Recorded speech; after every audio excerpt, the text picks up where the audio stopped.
go through a few predictions that have suddenly come true that, we made these predictions. First, the IMF gold for sale has apparently been bought by China. They've confirmed they're going to buy it. Well, Stacey, on this very show 2 weeks ago, and for the last 6 months, I've been begging China to buy more gold bullion. I predicted that the 200 million tons, I'm sorry, was it million tons? No. 191.3 tons. Right. That gold position was going to be bought by China after India bought their gold. Yes. And because it makes sense, given the fact that America will never pay China back the $1 trillion or so they owe them. So unless they want to lose that money completely, they need to buy more gold bullion. Yes, it makes sense in a global deflationary collapse and sovereign debt defaults that we're now seeing. Now, the next prediction we made is when the Volcker rule was announced in the U.S. that it would not actually happen.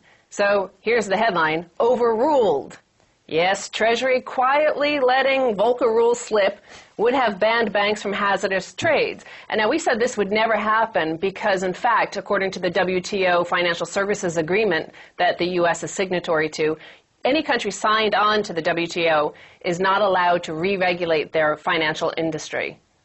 Well, it's interesting that Paul Volcker is being used as an 80-year-old tease. I expect him to see him up in the red light district of Paris outside one of those sex shops. Paul Volcker, come on in. It's all fun you can possibly have. And then when you get inside, it's nothing but the same old wretched economic policies. And the other headline that we predicted only last week was banks bet Greece defaults on debt they helped hide. Mm-hmm. So bets by some of the same banks that helped Greece hide their debts and has thus caused the crisis that is now ongoing are actually helping push the country closer to the edge of default because they are the biggest buyers and participators in the credit default swap market that is now going on. And the article focuses on Market Group of London, a small company backed by Goldman Sachs, JP Morgan, and a handful of other banks. So in September of last year, this bank introduced the iTraxx SOVX Western Europe Index, which is based on credit default swaps, and let traders gamble on Greece shortly before the crisis began in Greece. Yes, well, it's a very neat package, isn't it? The Goldman Sachs bankers, they lend this money to Greece. They create these structured products for Greece, and knowing very well that they're faulty, that they're tainted merchandise, it's like selling them a car that they know is going to explode. And then they make bets that the car is going to explode.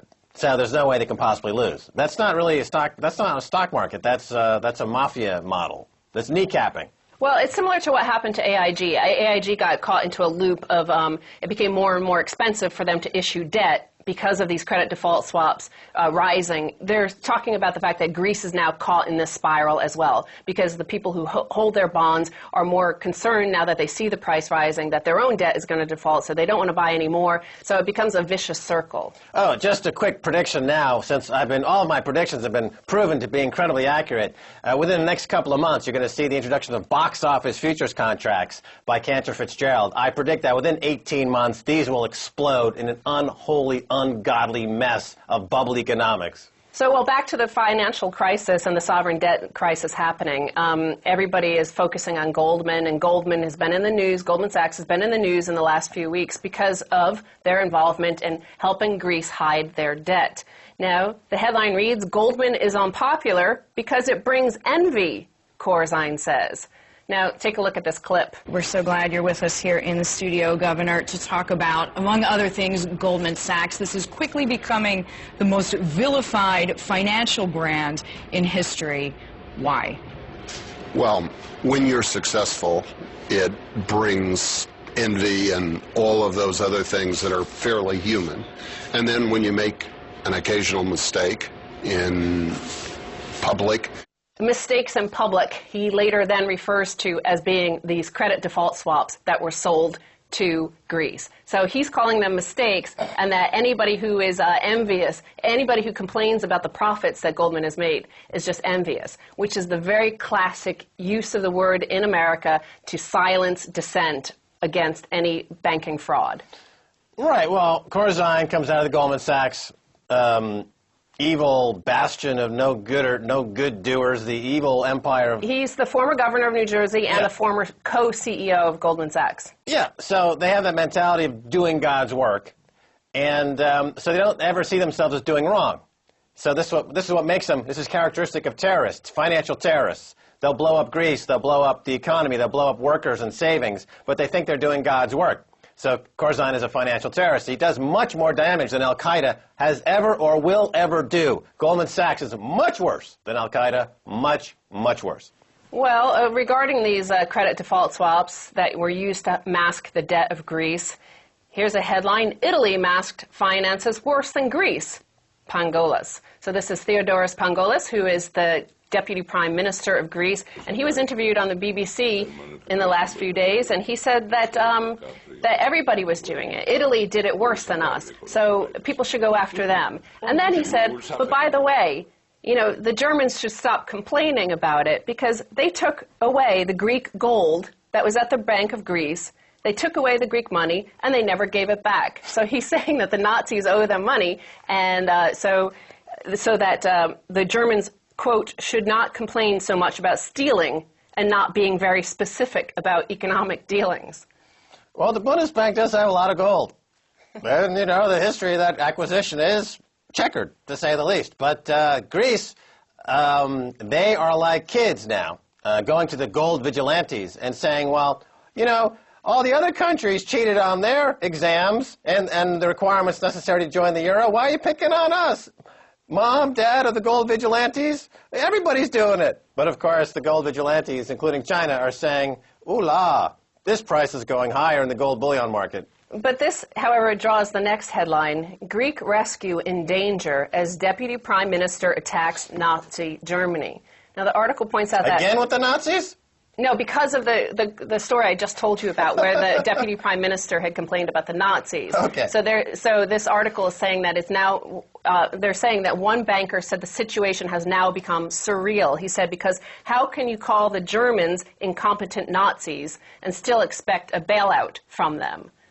Well, because of the transfer of gold to the Bundesbank. So, I mean, if you look over a 60-year period of time, they have a good argument. If you want to look over the period of time of the introduction of the euro, then, and you want to believe in the neoliberal, Milton Friedman-esque kind of Harry Potter approach to economics, that you can wave a magic wand and suddenly, using debt, and Keynesian economics, you can grow an economy, then no, it doesn't make any sense. But if you want to look at the real situation, well, yeah, of course, that gold is missing and it is owed to the Greek people. It takes me to my next headline. We must arm ourselves for class war. And this is The Telegraph, which is a UK publication, which is really, it's conservative, it's considered a Tory paper and a paper for the wealthy. The column by Edmund Conway is arguing that the Tories need to get a policy to deal with the wealth and income gap that has arisen and sharpened under this global financial collapse. Now, it's a financial collapse that is being likened to the Great Depression. And during the Great Depression, actually the wealth and income gap closed. That's right. It had risen to, out into the stratosphere before the crash. Then the crash closed it. It actually has widened during this financial crisis. So he's saying you need to prepare for a class war. Right. And we see that in Greece, because we have a headline that 8 billion euros, by some accounts, over 25% of deposits in the banks in Greece has disappeared. So the wealthy are pulling out their money, 8 billion euros, 25% of Greece's private bank deposits have left the country, mostly to Cyprus. I've got one word for you: Argentina. So the Tories are going to be the ones to bring about class equality in Britain. Wow. When are they going to adopt the punk rock version of God Save the Queen by Sid Vicious as a new national anthem? That has about as much chance as David Cameron bringing back class equality to Britain. Well, they're fishing around for whatever they can find. So, you know, while we have all these crises going on in Europe, we can't forget about the U.S. Here's my headline. The what? The United States of America. Oh, they're still around, are they? Ferguson, we're one downgrade away from the end of American empire. So this is Neil Ferguson, the famous historian at Harvard, who has written extensively about the collapse of empires. And he's saying that In fact, empires don't collapse as gradually as you think. It actually comes rather quite suddenly. And you could see that in the U.S., he's saying, and it's because of the large deficits, because of the policies that are the fiscal policies, that we could see a sudden collapse of America.